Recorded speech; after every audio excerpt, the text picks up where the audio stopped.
শুভায়ু সামন্ত। নমস্কার। কবি রামচন্দ্র পালের সেই ছোটবেলা। একটু একটু পড়াশোনা, অনেক অনেক খেলা। দাও না মাগো আমায় এমন মজার ছোটবেলা। ছুটবো আপন প্রাণের নেশায়, দাও না তেপান্তর। অল্প পড়ায় সব মুখস্থ, সরস্বতীর বর। দাও না সবুজ বনবনানি, সাঁতার কাটা নদী।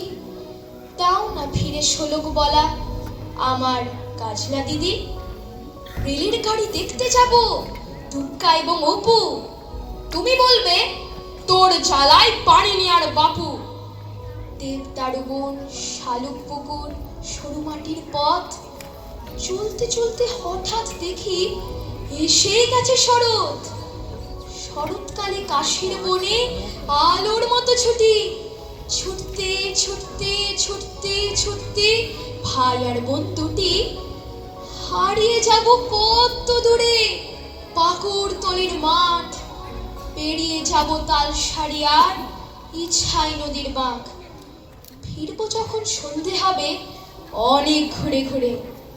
পুজোর মাসে ঢাকের সুর আর সোনালি রোদ্দুরে। পড়তে বসে ঘুমিয়ে পড়বো স্বপ্নে কিরণ মালা। দাও না মাগো, দাও না এমন সহজ ছোটবেলা। বাবা থাকবে অনেক দূরে, ফিরবে যখন বাড়ি আমার জন্যে জামা আনবে, দিদির জন্যে শাড়ি। তোমার জন্যে সুখের আসি শিউলি ফুলের মতো।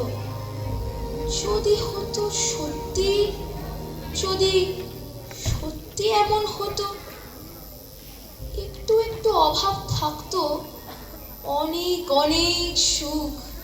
চোখের জলের একটি ফোঁটার মধ্যে হাসি মুখ। থাকতো জেগে সারা জীবন স্বপ্নে আনাগোনা। এসব দিন কি আবার ফিরে কখনো আসবে না? নমস্কার।